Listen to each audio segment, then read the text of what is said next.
So I get a lot of questions asking what cameras I use, what lenses I use, how I get the images that I'm able to get. And, I always tell people that gear doesn't make, 100% of your image. If I tell people if they're just getting into photography, don't waste your money on buying a $1,000 camera. Learn how to edit, download Lightroom Mobile, and or like even Visco, and just have fun with it. Learn how to edit, find your style, and grow from there. Then you can upgrade your equipment, but like start on your iPhone. So that's how I started. I just started on my iPhone, and I downloaded. I think I had Visco to start, and I just learned how to edit on Visco, and from there I moved on. But yeah, I just wanted to share a bit about my editing workflow and what that looks like. So right now I'm on Lightroom on my MacBook, and I have these kind of three just random pictures I chose to start with, just to get like a base edit done to show you guys what I do to start. So yeah. So first off, I wanted to show you guys how I organize my folders and why it's so important to have the correct organization. So because you could be shooting photos for 5 years, and you're gonna have 5 years worth of photos, and if you don't organize them, you're not gonna know where the hell they are. And you're kind of just doing it as a favor to your future self. And so this is the way I learned how to organize my images. Okay, so here I go. I start with the year, so 2025. Then it goes month, so 02, and then it goes the day, so 24. So 2025, 02, 24, and then you name it with whatever makes sense to you. This is just for YouTube, so I named it YouTube Edits. You could have done a photo shoot on this day and you name it spec shoot or landscape shoot, just whatever makes sense to you so that you can find it in the future when you're looking for these specific images. And these would go under the raw folder because these are untouched, unedited, and straight out of the camera. So they go under the raw folder. So I'm going to start with this image. I took this on film in Switzerland, and this one's on my Instagram. I get a lot of questions about this image specifically, so I figured why not just go over a rough edit for you guys. So to be like completely transparent, I have a ton of presets that I've just made over the years. None of them, like the names, like don't really make sense. They're not gonna make sense to you, but they make sense to me. And so when I start, I kind of just like scroll through all the presets that I've made myself, and I'm like, okay, what looks good to me? It's all very subjective, so listen to your intuition. If you think it looks good, then trust yourself on it. Since we're doing like a beginner pass over this and some color correction, I won't start with a preset, just so that you guys can get an idea where to start. So what I usually do first is I look at the like overall exposure of the image, and that is just basically looking at it, and it's like, is it too dark or is it too light? What a lot of people don't know about is curves. So if you go into your curves tab and create 3 anchors here, so in here you can kind of like fine tune your highlights, your shadows, and your whites and blacks. without like necessarily using these tabs here. So if you want it like, you want to bring your blacks down a little bit to make more contrast. I usually do like an S curve. So I'll bring this down a little bit and then I'll bring this up. There's already so much more like contrast and dimension to this image because before it was super flat. So this is before and this is after. Already so much definition in here. You know, and then I'll go in here and just mess around with like what I think looks good. Honestly, like the exposure looks good to me, so I feel like I don't really need to mess with it. The whites look okay. These blacks in here are looking really dark, so I might lighten those up a little bit.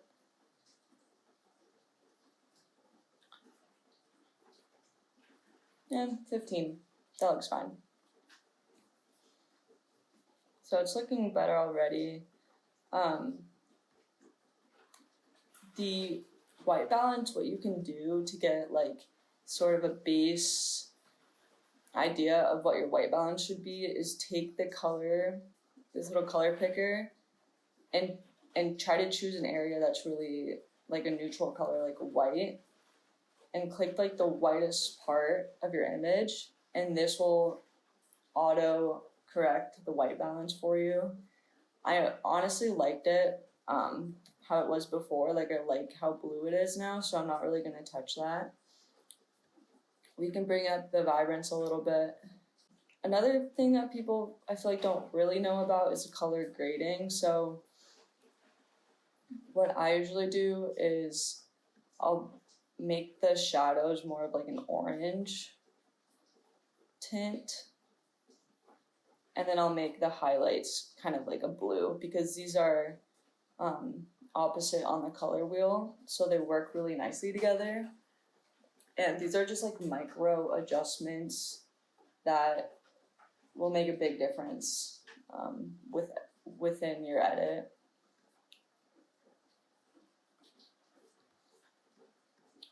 So like this is a before, so flat, like no color, and this is after with just like those few adjustments we've done. So you can use masks to tell your viewer where you want them to look in your image. And by this I mean you create like more of a focal point by deciding what in your image is dark and what in your image is light. And, you know, naturally our eyes are drawn to parts of the images that are lighter. So using the linear gradient tool, I'll create a mask down here, pointing up, because the mountain is more of, you know, the mountain's in the center, and it's where I want the viewer to be looking at. So I'll bring it here, and then I'll bring the exposure either, you know, up or down a little bit. Honestly, I kind of like it where it's like lighter, because here there's kind of like this line, how this part of the water is lighter, and it kind of makes your eye follow it up until the peak of the mountain. So let's do that. And then let's maybe add one more toward this angle where it's already dark, and we can make it a little bit darker.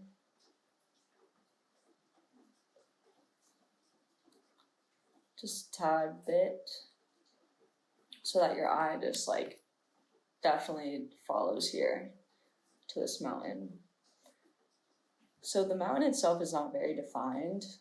So what I like to do is I'll go in with a brush and I'll brush in the areas that have shadows. So let's feather it out a little bit. So everything that is like a shadow, let's hit it with the brush. There's mountains in here, have a lot of different shadows in them, a lot of texture. It's kind of like a rough pass for now. Usually I'll spend like an hour doing this, but just for the sake of this video, I'm not going to spend that much time on it. So these are all the shadows. So since they're dark, I'm going to make them darker so that they pop a little bit more. So like, obviously not going to this extent, but I'm just going to add a little bit more definition. So I think that looks okay. So now I'm going to do the same thing with another brush, but this time I'm going to hit the highlights on the mountain. So everything up here. This is all highlight. This ridge is all highlighted. There's some spots down here that the light is hitting. Okay, so now I'm gonna make these a little lighter so they pop more. You know, it doesn't have to be a lot. It can be very subtle. You know, you don't want it to seem like you've put masks on it and that you've edited it. You want it to look like it's straight out of the camera. Moving on to this image, super simple image again.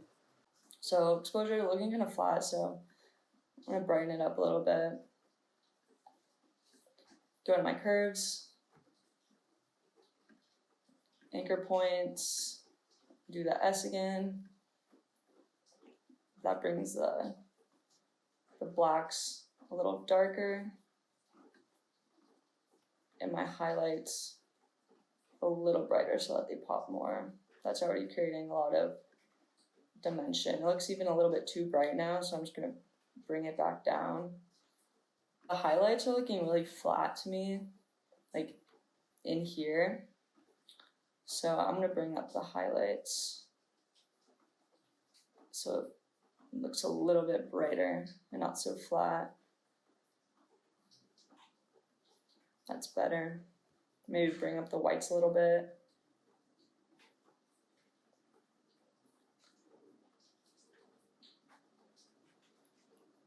That's okay.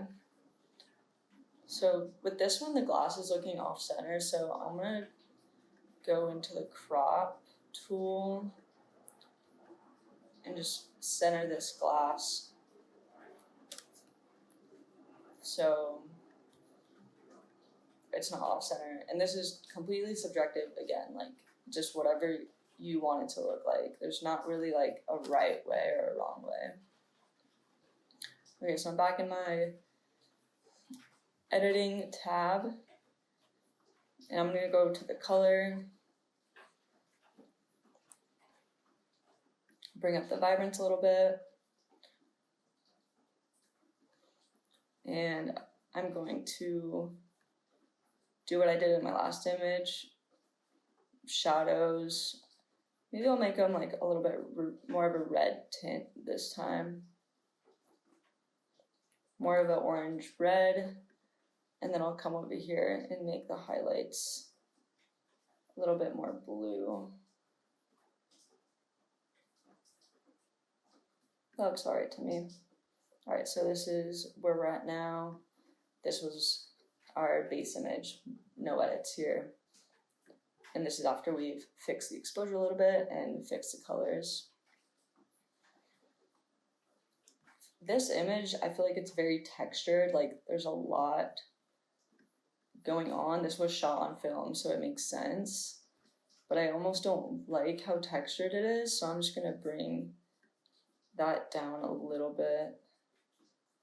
Maybe like 10. That's a little better.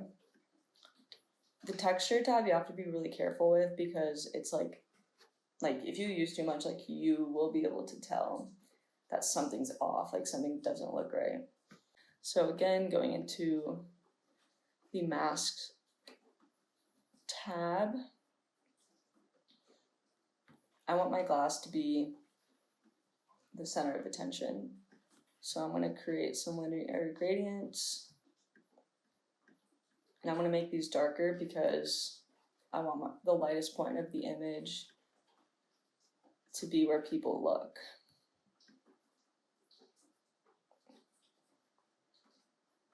Let's see.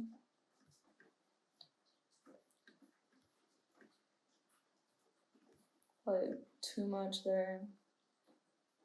I think that's good. Just want to make another one down here. Make it darker again.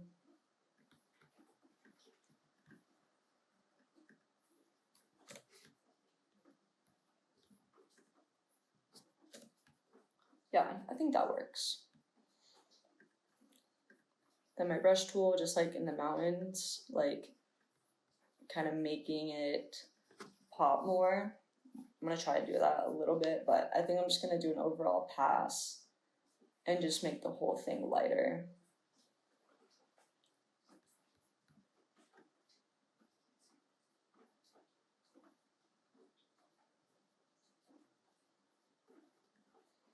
Might be a little bit too light. Okay. Just like very subtle. And I'm gonna add a bit of clarity to this mask too, because since it's like glass and like ice and like a clear liquid, I feel like there's not a lot of like form. So I'm just gonna like add some more shadows and texture into that. Okay, I think that's good. So this is our before, super flat, boring. Whites are super dull. This is after. Colors are popping. Whites are brighter. There's contrast in it with the colors themselves.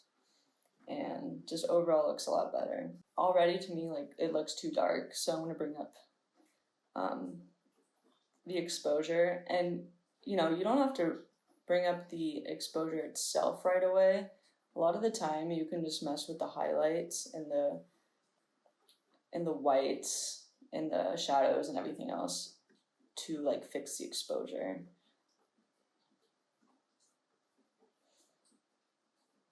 Bring up the shadows. Blacks look okay to me.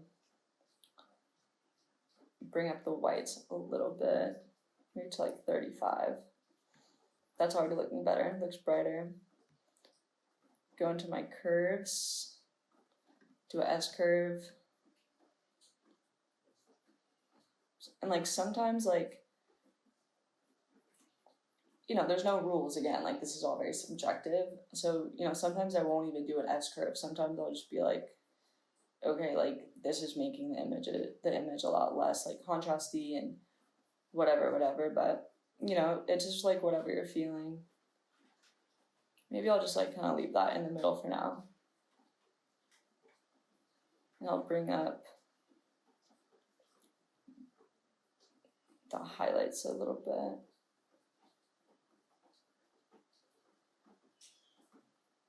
There we go. Okay.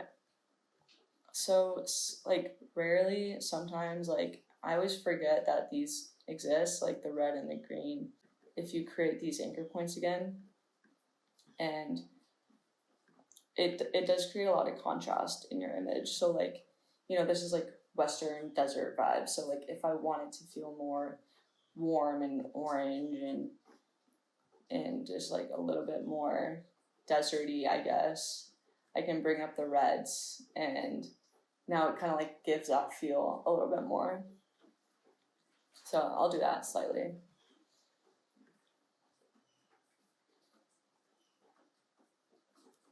The vibrance, there's not a lot of colors already in this image. So like, I don't really think I need to like mess with the vibrance that much. I'll bring it up a little bit.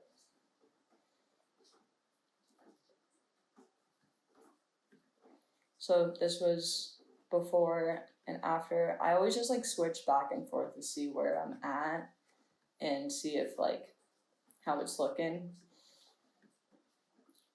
It's like, honestly, it's looking a little bit flat to me. bring some little bit of blue into the highlights. We already have like red in the shadows, so I'm not gonna do more of that. I think it'll just like overdo it. So I feel like she's looking pretty dark. So what I want to do is I'm gonna like test and see the subject mask. Sometimes it like messes up and doesn't know what the subject is, so I don't always use it, but it's doing a pretty good job right now. So what I'm gonna do is just bring up the exposure on her a little bit so that she pops more. Obviously she's our subject, so I want her to be where the viewer's eye goes to. Yeah, it's basically just like playing around with the different tabs until you like how it looks or you feel like you're at a good point.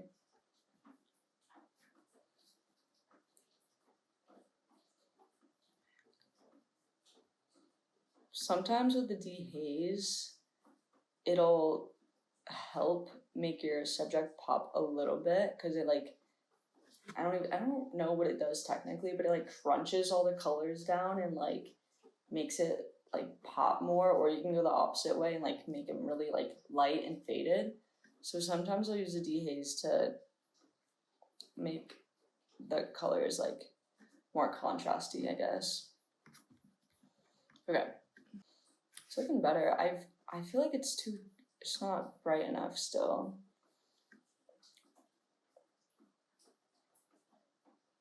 I feel like that's good. Yeah, that looks good to me. So also like sometimes like I don't like the color of the sky, so I'll go in here and I'll just mess around with like the luminance. Like obviously this makes it super dark and then this makes it lighter. I think it's too dark right now, so I think it needs to be a little bit lighter because like how it is right now, everything's feeling dark and there's not a lot of like dimension.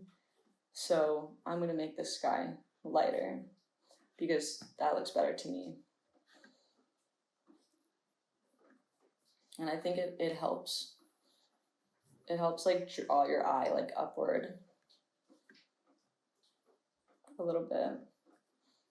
And since we made the top of the image lighter, I think what we should do is make the very bottom of it a little bit darker to also draw your eye upward. So we'll add another linear mask. And it can be like super subtle. Like barely noticeable. But it like makes a difference. Okay, so I think that's good for now. That's a good point. So before and after cowgirl image. This is before and after with our mountain image. And this is before and after with our champagne image. But yeah, basically like editing is just like a lot of trial and error. And the more you do it, the better you get at it. Watch YouTube videos, like mess around with the colors, find your style. And I like didn't know how to use masks for like the majority of my editing career. And as soon as I started to learn how to use them, my images just became like so much better, I feel like. But yeah, this is my basic workflow with editing and organizing my files. If you guys want me to go more in depth about either of these subjects, just let me know. I can totally do that. Yeah, thanks for watching.